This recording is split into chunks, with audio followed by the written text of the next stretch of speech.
ఓం నమ శివాయ నమ శివాయ నమ శివాయం. ప్రజలందరికీ నమస్కారం. 2025 నూతన సంవత్సరం అందరికీ శుభాకాంక్షలు. ధనుసు రాశి ఫలితాలు. ఈ ధనుసు రాశి వాళ్ళకి స్థితిగతులు ఎలా ఉన్నాయి, యోగ నక్షత్రం ఎలా ఉంది, స్థానబలం ఎలాగుంది, సాధించే పనులు ఎలా ఉన్నాయా అనేది ఇప్పుడు మనం తెలుసుకోబోతున్నాం. మరి ఇలా జాతక యోగంలో చూసుకుంటే ముఖ్యంగా ఈ ధనుసు రాశి వాళ్ళకి ఏదైనా ఆలోచించి రాంబాణం మాదిరిగా ఒకటే బాణం వదులుతారు. ఆ బాణం కరెక్ట్గా వాళ్ళకి సెట్ అవుతుంది, గుచ్చుకుంటుంది. ఇలా ఎక్కడ వదలాలో అక్కడే వదులుతారు. కాబట్టి వీళ్ళకి స్త్రీ నుంచి కొన్ని సమస్యలు ఎదురవుతుంటాయి. అంటే కుటుంబంలో మానసికమైన ఇబ్బందులు, భార్యాభర్తల మధ్యలో కొన్ని కలహాలు, భార్యాభర్తల మధ్యలో కొంచెం సికాకులు, తర్వాత వాళ్ళకి కుదురు అనేది కరెక్ట్గా ఉండదు. కుదురు అనగా వాళ్ళ భార్యాభర్తల మధ్యలో ఆనిత్య జీవితం అనేది అనుకూలం అనేది కరెక్ట్గా ఉండదు. దాని వలన వీళ్ళకి ముఖ్యంగా ఏమవుతుందంటే ఏ కార్యక్రమం చేసినా, ఏ పనికి పోయినా ఏదో ఒక సమస్య ఎదురు కావటం, మనశ్శాంతి లేకుండా ఉండటం, సాయం చేస్తున్న వాళ్ళు ఇబ్బంది చేయటం, అలాంటి సమస్యలు ఎక్కువగా కనబడుతున్నాయి. ముఖ్యంగా వీళ్ళకి శత్రువులతో చాలా ఇబ్బందులు ఎదురయ్యే మార్గాలు కనబడుతున్నాయి. మరి బంధుమిత్రులతో కొన్ని ఇబ్బందులు, మనకి నమ్మిన వాళ్ళ నుంచి లేనిపోయిన కొన్ని సమస్యలు ఎదురు కావటం, ఇలాంటి కొన్ని సమస్యలు ఎదురవుతున్నాయి. మరి ఇలా జాతక యోగంలో చూసుకుంటే అకస్మాత్తుగా ధనప్రాప్తి యోగం అనేది ఇలా జాతకంలో రాబోతుంది. అది వీళ్ళు ఊహించని అదృష్ట యోగం అనేది వస్తుంది. మరి వీళ్ళకి కొంత విదేశాలు వెళ్ళాల్సిన యోగం అనేది రాబోతుంది. కొంత బయట దేశం వెళ్ళి వ్యాపార బిజినెస్లో కానీ, ఉద్యోగ రంగాలలో కానీ, చేసే ఫీల్డ్లో కానీ వాళ్ళ నుంచి కాకోకుండా వాళ్ళు చేసే డిపార్ట్మెంట్ల నుంచి కానీ వెళ్ళి కొన్ని కార్యక్రమాలు పూర్తి చేసుకొని కొంత అభివృద్ధిగా రావాల్సిన టయప్రాప్తి అనేది ఇలా జాతక యోగంలో అనేది దగ్గరికి వస్తుంది. మరి ఇలా జాతక యోగంలో చూసుకుంటే స్త్రీ నుంచి కొన్ని సమస్యలు ఎదురే మార్గాలు రాబోతున్నాయి. ప్రేమించిన స్త్రీ గురించి కానీ, వీళ్ళు బంధుమిత్రుల్లో ఉన్న ఒక స్త్రీల నుంచి కానీ, లేదా ఏరే స్త్రీ వచ్చి ఈయన మీద లేనిపోయిన రీమార్క్ పెట్టడం కానీ, ఇవన్నీ లేనిపోయిన దాంట్లో ఇరికియటం కానీ, పోలీస్ స్టేషన్ దాకా పోవటం కానీ, కోర్టు దాకా పోవటం కానీ, ఇలాంటి కొన్ని సమస్యలు, లేనిపోయిన సమస్యలు ఎదురైనట్టుగా ఇలా జాతక యోగంలో కనబడుతున్నాయి. మరి ఇలా జాతక యోగంలో కనబడిన దాని వలన ఆ సమస్యలు తీరాలంటే ముఖ్యంగా వీళ్ళు ఏ కార్యక్రమం చేసినా కూడా ముందుకు రాకోకుండా బ్రేక్ అయిపోతుంటుంది. మరి ఎందువల్ల అవుతుంటుంది అంటే వీళ్ళు ఎన్నో రోజుల నుంచి ఎన్నో కష్టపడుతుంటారు, ఎంతో డెవలప్మెంట్ చేయాలనుకుంటారు. కానీ ఆ డెవలప్మెంట్ చేసే దానికల్లా ఎవరో ఒకడు వచ్చి వీళ్ళని ఇబ్బంది పెట్టి మనశ్శాంతి లేకుండా చేస్తారు. స్త్రీ రూపమైన కానీ, పురుష రూపమైన కానీ, ఆడవాళ్ళ నుంచైనా కానీ, మగవాళ్ళ నుంచైనా కానీ లేనిపోయిన సికాకులు, లేనిపోయిన ఇబ్బందులు ఎదురయ్యే మార్గాలు కనబడుతున్నాయి. కాబట్టి మీరు ఇప్పుడు ఏ కార్యక్రమం చేయాలనుకున్నా, ఎటు పోవాలనుకున్నా కూడా పెద్దవాళ్ళ ఆశీర్వాదము చాలా ఇంపార్టెంటు, అమ్మా నాన్న ఆశీర్వాదం చాలా ఇంపార్టెంట్ తీసుకోవాలి. ఏ నిర్ణయమైనా కానీ, ఏ కార్యక్రమైనా కానీ ముందే మన విషయాలని, మన ప్లానింగ్ని ఎవరికీ చెప్పి చేయకూడదు. ముఖ్యంగా వీళ్ళు చేయాల్సిన విధానం ఏమిటంటే ముఖ్యంగా ఆ గోమాతను వీళ్ళు ఎక్కువగా పూజించాలి. గోమాత దగ్గరికి వెళ్ళి ఒక 5 అరటి పండ్లు తీసుకొని వెళ్ళి ఆ అరటి పండ్లు ఆ గోమాతకి పెట్టి, ఆ గోమాతకి అక్కడ కొన్ని రొట్టెలు కానీ, కొన్ని అక్కడ ఉండాల్సిన ఐటమ్స్లు కొని దాన్ని తినిపించాలి.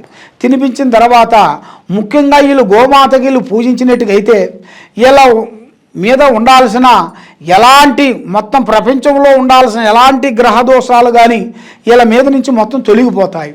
అప్పుడు ఏ కార్యక్రమం చేసినా, ఏ పని చేసినా కూడా అన్ని విధానాలుగా వీళ్ళకి కలిసి వస్తుంది. ఏ కార్యక్రమం అనుకున్నా ముందుకు వస్తారు, ఏ పనికి చేయాలనుకున్నా కూడా అభివృద్ధిగా వచ్చే యోగం అనేది వీళ్ళ జాతకంలో కనబడుతుంది.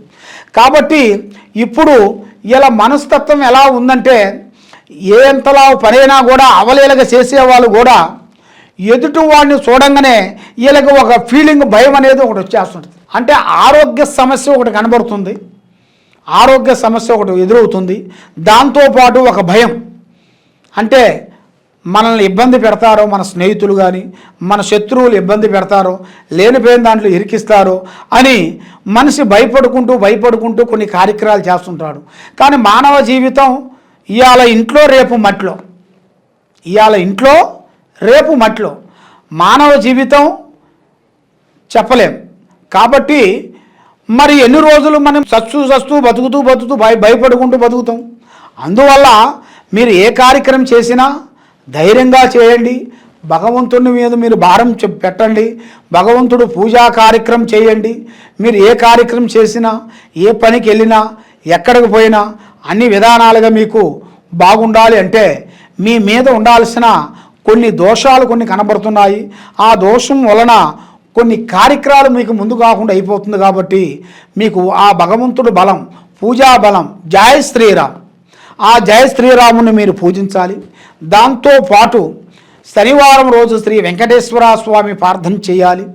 దాంతోపాటు మంగళవారం ఆంజనేయ స్వామి గుడికెళ్ళి తమలపాకులతో మీరు పూజా కార్యక్రమం అక్కడ చేయాలి. తర్వాత సోమవారం రోజున శివుడికి ఆయనకి తప్పకుండా దీపారాధన చేయాలి. దాంతోపాటు మృత్యుంజయ పారార్థన చేయాలి. ఆ శివయ్యకి మృత్యుంజయ పారార్థన పూజా కార్యక్రమం దాంట్లో మీరు పాల్గొనేట్టుకైతే మీ కుటుంబము ఆరోగ్యాలతో మనశ్శాంతి చేయాల్సిన కార్యక్రమం అన్నీ మీకు అభివృద్ధిగా పొందాలి అంటే మీ మీద ఉండాల్సిన ఈ గ్రహదోష నిబంధన అనేది తొలిగితేనే మీరు ఏ కార్యక్రమం అనుకున్నా కూడా విజయవంతం అనేది అవుతుంది. లక్ష్మి నిలబడుతుంది. చేసే కార్యక్రమాలు అభివృద్ధి అవుతాయి. కాబట్టి ఎన్నో రోజుల నుంచి కొన్ని కార్యక్రమాలు కొన్ని బ్రేక్ అయిపోయిన కొన్ని కార్యక్రమాలు ఇప్పుడు కొన్ని వెలుగులోకి వస్తాయి. అవి వ్యాపార విధానాల్లో కానీ, వ్యవసాయ విధానాల్లో కానీ, కుటుంబ విధానాల్లో కానీ, మీరు చేసే రియల్ ఎస్టేట్లో కానీ, సినీ ఫీల్డ్లో కానీ కొన్ని మార్పులు రాబోతున్నాయి.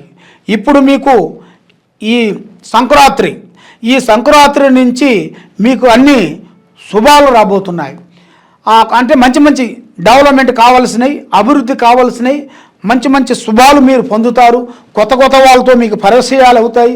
కొత్త వాళ్ళ నుంచి కొన్ని కార్యక్రమాలు అభివృద్ధిగా అయ్యే మార్గాలు మీ జాతక యోగంలో కొన్ని కనబడుతున్నాయి. కాబట్టి ఏ కార్యక్రమం చేసినా కొంచెం చూసి అడుగేయాలి. తొందరపాటు అనేది వద్దు. నిదానమే ప్రధానము. అన్నిటికన్నా ముఖ్య కారణం ఏమిటంటే మీ మీద ఉండాల్సిన ఈ శని దోష నివారణ శాంతం చేయించుకుంటే మీరు తప్పకుండా కుబేరులు అవుతారు. మరి మీకు ఆ దరిద్ర దోష నివారణ పోవాలి అంటే మీకు ఎలాంటి సమస్య ఉన్నా కూడా ఈ కింద ఉండాల్సిన నెంబర్కి మాకు సంప్రదించినట్టుగైతే మీ పేరుని బట్టి, మీ సమయాన్ని బట్టి, మీ జాతక భవిష్యత్తుని బట్టి ఎలా ఉందా అనేది చక్ర బరాటు వేసి చూసి అన్ని సమస్యలకి ఒక కారణం అనేది దొరుకుతుంది. అన్నిటికీ ఒక సమస్య అనేది ఉంటుంది. ఏ సమస్యకైనా కూడా ఒక మార్గం అనేది ఉంటుంది. ఆ మార్గాన్ని మీరు తెలుసుకునేట్టుగైతే మీరు మంచి మార్గంలో పోగలుగుతారు. లేకపోతే మీరు తప్పుడు దారిలో పోయినట్టుగైతే దానివల్ల చాలా సమస్యల్లో కొంచెం ఇరుక్కబోయే మార్గాలు కొన్ని కనబడుతున్నాయి. కాబట్టి ఈ కింద ఉండాల్సిన నెంబర్కి నాకు సంప్రదించినట్టుగైతే మీకు ఏ సమస్య ఉన్నా కూడా మేము చూసి చెప్పగలుగుతాం. సర్వే జనా సుఖినో భవంతు. ఓం నమః శివాయ.